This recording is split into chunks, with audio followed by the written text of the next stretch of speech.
Assalamualaikum warahmatullahi wabarakatuh. Innal hamdalillah nahmaduhu wa nasta'inuhu wa natubu ilaih. Kita lanjutkan pembahasan dari kitab At-Tuhfah Al-Washabiyah dan kita sudah pada pembahasan akhir dari tanda-tanda isim. Di sini disebutkan tanbihatun, ya peringatan. Berkata Asy-Syarih Syekh Ahmad bin Thabit Al-Washabi hafizahullah, al-awwalu, yang pertama, abbarul musannifu. Al-musannif yaitu pengarang matan al-Ajurumiyah itu mengungkapkan bi al-alifi wal lam, dengan alif dan lam. Ini maksudnya terkait dengan tanda isim. Beliau kan dalam matannya menyebutkan tanda isim itu masuknya apa? Alif dan lam. Beliau ungkapkan dengan alif dan lam. Wal aula, dan yang lebih utama itu adalah an yu'abbaro, yang mana ya alif dan lam itu diungkapkan bi al, dengan al. Jadi yang lebih utama kata beliau diungkapkan dengan al, bukan dengan alif lam. Jadi masuknya al, itu yang lebih utama. Kenapa alasannya? Kata beliau hafizahullah, li'annal kalimata, karena sesungguhnya suatu kata idza kanat mukawwanatan, apabila dia tersusun, ya, mukawwanatan khobar kana. Adapun isim kana dhamir mustatir takdirnya hiya, kembali ke al kalimah. Ya, jadi karena sesungguhnya suatu kata apabila dia tersusun min harfaini, dari dua huruf, fa aktsaro atau lebih, ubbira anha, diungkapkan tentang kata tersebut bilafziha, dengan lafaznya. Ya, perhatikan di sini, kalau dia tersusun dari dua huruf, ya, maka diungkapkan dengan lafaznya. Fayuqalu hal wabal waqad, maka dikatakan, ya, ketika ada kata yang terdiri dari dua huruf, kita katakan hal wabal waqad. Wala yuqalu, tidak kita katakan al-ha wal lam, ha dan lam. Wa kadza al-baqiyatu, demikian juga yang lainnya, yaitu bal dan qad. Nah, ketika kita dapati kata hal, bal, qad, ya, maka kita menyebutnya dengan apa? Dengan lafaznya itu hal, bal, qad. Tidak kita nyatakan ha dan lam, ba dan lam, qaf dan dal, tidak. Nah, begitu juga maksud beliau, alif dan lam tersebut lebih diutamakan untuk diungkapkan dengan al. Baik, kemudian ats-tsani, yang kedua, huruful qasami min hurufil jari. Huruf-huruf qasam itu, huruf yang digunakan untuk apa? Bersumpah, itu termasuk huruf-huruf jar, ya. Huruf qasam itu termasuk huruf jar. Wa innama afrodaha al-musannifu, dan hanya saja afrodaha, menyendirikannya, yaitu huruf-huruf qasam, al-musannifu, pengarang, yaitu pengarang matan al-Ajurumiyah, ya. Jadi kan disendirikan, disebut huruful qasam, tidak langsung disebut ba, ta, waw, tetapi beliau sendirikan huruf-huruf qasam tersebut liyu'lama, agar diketahui, annal qasama, bahwasanya qasam, ay al-yamina, al-yamin, yakni al-halifah, yaitu apa? Al-halif. Jadi sama, ya. Al-qasam, al-yamin, al-halif itu maknanya sumpah. Nah, ini faedah penting bagi kita. Jadi sumpah itu bisa diungkapkan dengan al-qasam, al-yamin, al-halif. Nah, jadi alasan beliau menyendirikan huruf-huruf qasam tersebut itu agar diketahui bahwasanya al-qasam, al-yamin, yakni al-halif, yaitu sumpah, la yata'atta, tidaklah datang, illa biha, kecuali dengannya, yaitu dengan huruf-huruf qasam, yaitu apa? Al-ba, al-waw, wat-ta. Qalahu al-Kafrawi, mengatakannya adalah al-Kafrawi. Baik, as-salitsu, yang ketiga, yakfi, cukup, fil hukmi, dalam menghukumi, alal kalimati, sebuah kata, bi annaha ismun, bahwasannya kata tersebut adalah isim. Apa yang cukup? Alamatun wahidatun, satu tanda saja. Alamatun fa'il dari yakfi, ya. Jadi cukup, kata beliau, untuk menghukumi kata itu bahwasanya dia isim cuma dengan satu tanda saja.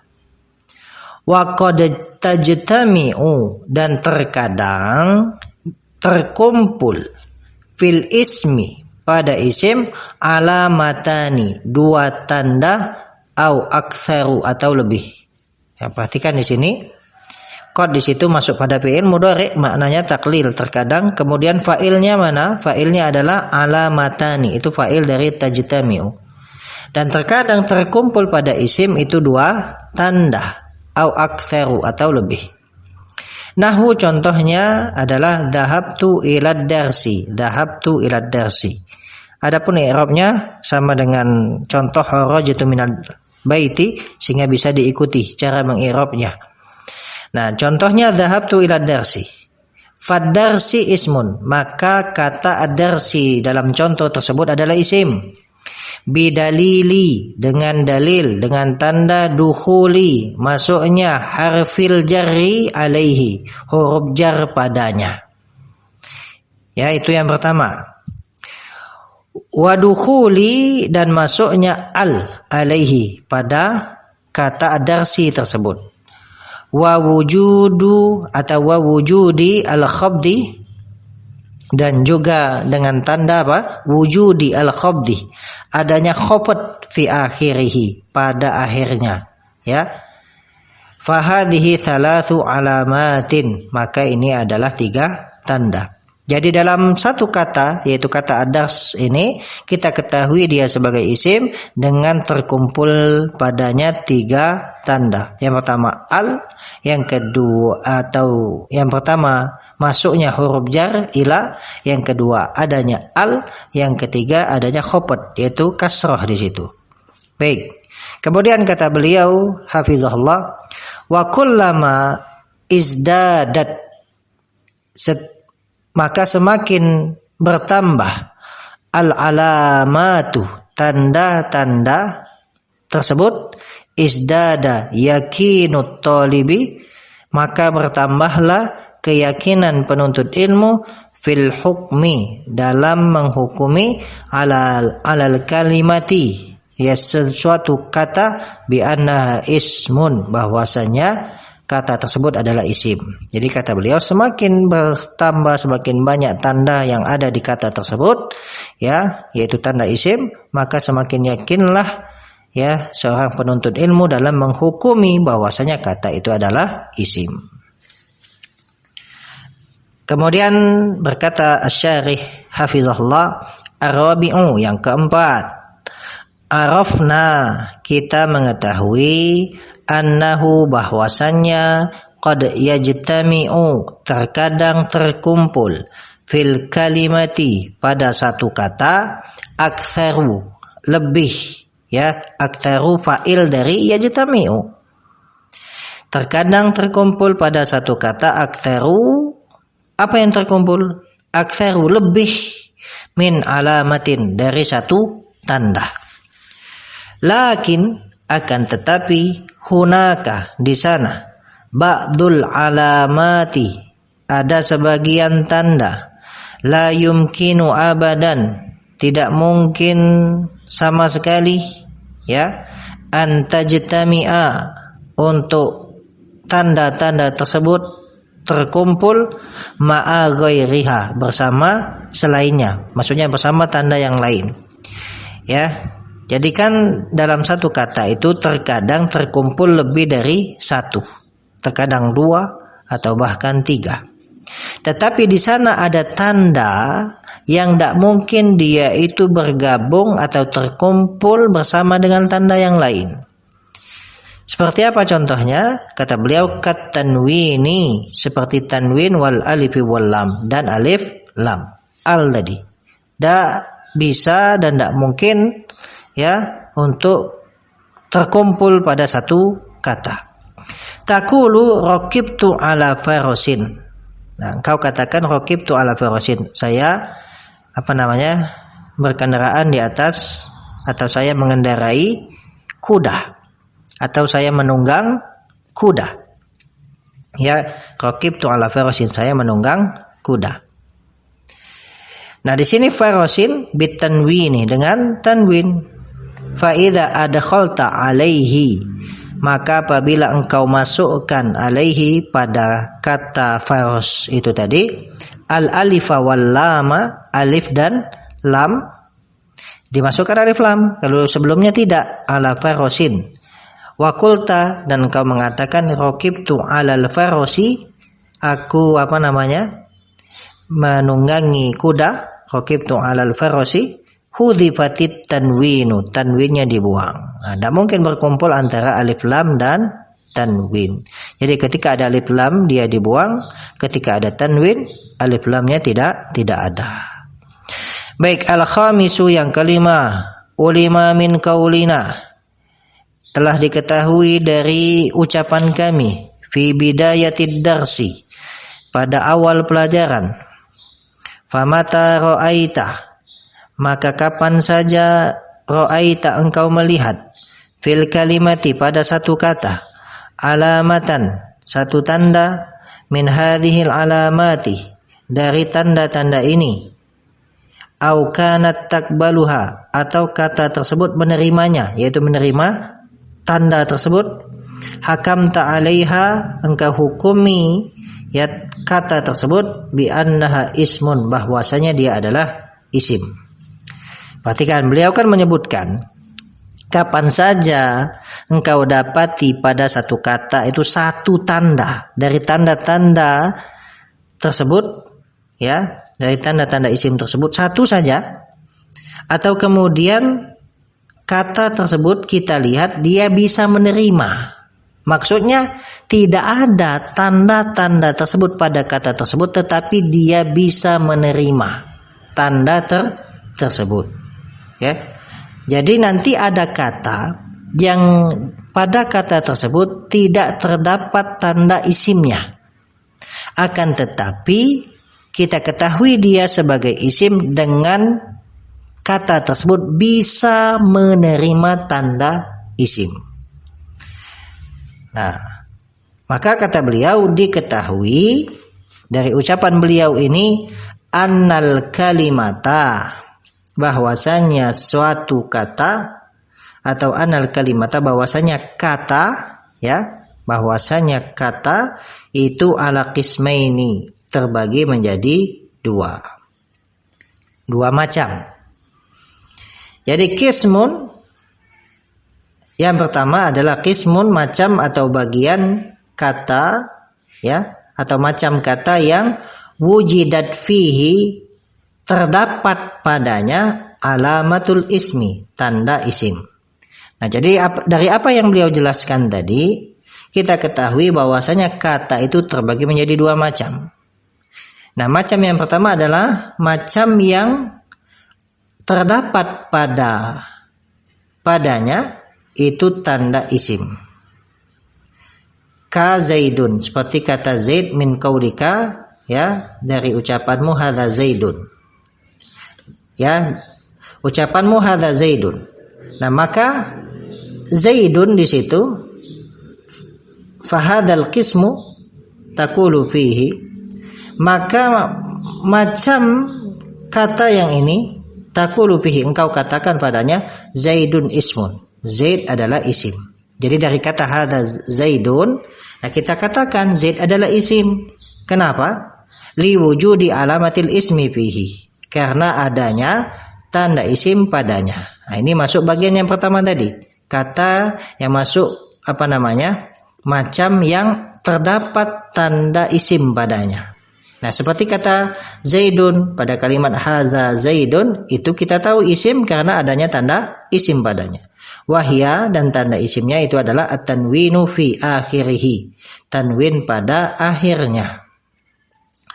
Baik. Kemudian Wa hadzal qismu huwa al-aktsaru, dan macam yang ini ya, macam kata yang ini itu huwa al-aktsaru, adalah yang paling banyak.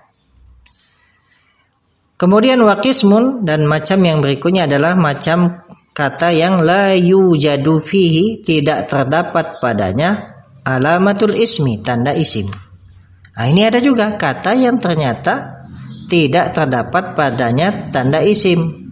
Tetapi kita tahu isim, walakinnahu yakbaluha, akan tetapi dia bisa menerima tanda isim tersebut. Nahwu kalimati, contohnya kata hadza. Hadza minal mithalil mutaqaddimi, dari contoh sebelumnya ya, yaitu pada hadza rajulun. Nah, hadza, kalau Zaidun kan jelas ada tanwinnya, kita tahu dia isim.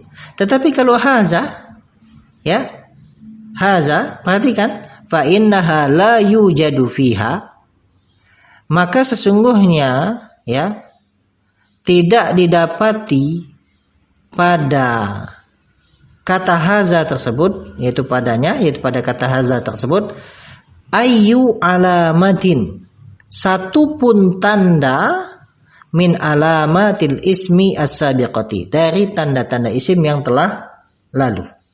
Ya kan, hadza tidak ada sama sekali. Alif lam tidak ada. Tanwin tidak ada. Ya. Dan yang lainnya tidak ada di situ. Maka kata beliau hafizahullah, fa hadzal qismu, maka macam kata yang seperti ini, takulu, engkau katakan, fihi, padanya, kalimatu hadza ismun. Nah, kata hadza itu isim. Ya, kita katakan hadza adalah isim. Kenapa? Li'annaha taqbalu, karena sesungguhnya dia, yaitu kata hadza, taqbalu, menerima, alamatan, satu tanda, min alamatil ismi, dari tanda-tanda isim. Memang dari kalimat tersebut hadza Zaidun, ya, tidak didapati tanda isim pada kata hadza. Akan tetapi kita nyatakan kata hadza adalah isim karena dia bisa menerima satu tanda dari tanda-tanda isim. Wahya, dan tanda isim itu adalah dukhulu harfin min hurufil jari, masuknya satu huruf jar dari huruf-huruf jar. Ya, kaqaulika, seperti ucapanmu, sallamtu ala hadza, sallamtu ala hadza, aku mengucapkan salam kepada orang ini. Nah, jadi ketika misalnya kita ditanya seperti pada contoh kalimat ini, hadza Zaidun. Kalau Zaidun jelas dia isim karena ada tanwin. Tetapi hadza, bagaimana kita menyatakan dia isim? Kita nyatakan dia adalah isim karena dia bisa menerima satu tanda dari tanda isim, yaitu huruf jar. Baik, walhamdulillah kita selesai dari pembahasan tanda-tanda isim. Nah, di situ ada al-as'ilah. Nah, untuk as'ilah ini silakan dijadikan pertanyaan yang kemudian kita jawab agar kemudian kita murojaah pelajaran-pelajaran kita. Baik. Al-as'ilatu, pertanyaan atau soal-soal. Al-awwal, ma hiya alamatul ismi, apa itu tanda-tanda isim? Ats-tsani, ma hiya al-alamatu allati takunu min awwalil ismi, apa tanda-tanda isim yang dia itu min awwalil ismi, yang dia itu terletak pada awal isim. Atsalis, yang ketiga, ma huwal khabdu, apa itu khabd lughatan wa istilahan. Arabi, mal farqu bainal khabdi wal jarri, apa beda antara khabd dan jar. Al-khamis, ma huwa at-tanwinu, apa itu tanwin lughatan wa istilahan, secara bahasa dan istilah. As-sadis, had, ya, kata beliau, berikan salasata asma, ya, salasata asma, 3 isim mujarradin, ya, 3 isim, salasata asma'in mujarradin min al, isim yang mujarrah, ya, maksudnya isim yang kosong dari al, tidak bersambung dengan al. Tsumma adkhilha 'alaiha, kemudian masukkan al itu pada isim-isim tersebut. Asabi udhkur khamsatan min hurufil khafdi, sebutkan 5 dari huruf-huruf khafd. Tsumma adkhil, kemudian masukkan kulla wahidin minha, masing-masing dari huruf khafd tadi ala ismin, pada isim, fi jumlatin mufidatin, pada jumlah yang mufidah, jumlah yang berfaedah. Atsamin ma hiya huruful qasami, apa itu huruf qasam? Ya. Apa saja ya huruf-huruf qasam? At-tasi, yang kesembilan, udhkur mithalan, sebutkan contoh, likulli harfin min hurufil qasami, untuk setiap huruf dari huruf-huruf qasam, ya, disebutkan contoh.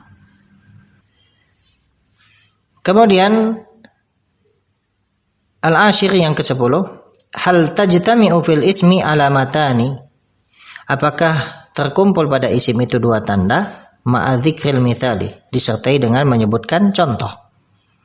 Al-hadi asyar, ma hiya al-alamatu allati la tajtami'u ma'a ghairiha, apa alamat, yaitu alamat isim yang tidak bisa terkumpul bersama tanda lainnya. Baik, kemudian ats-tsani asyar, qala Rasul sallallahu alaihi wasallam, inna sidqa yahdi ilal birri wa innal birra yahdi ilal jannah. Ya, sesungguhnya kejujuran itu membimbing kepada kebaikan, wa innal birra yahdi ilal jannah, dan kebaikan itu membimbing kepada surga.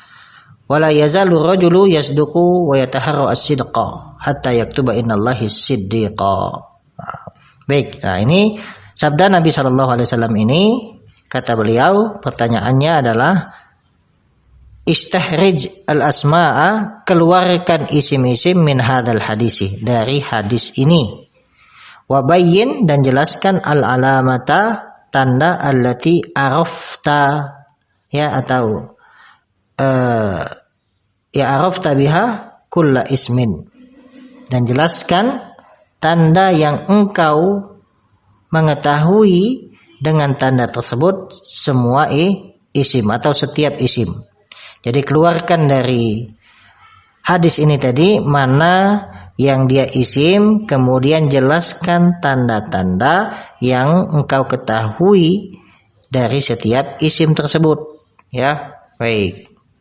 Ya, silahkan ya di murojaah, dijawab pertanyaan-pertanyaan ini. Barakallahu fikum, mudah-mudahan apa yang kita bahas ini bermanfaat dan dimudahkan oleh Allah Subhanahu wa taala untuk memahaminya. Barakallahu fikum. Wassalamualaikum warahmatullahi wabarakatuh.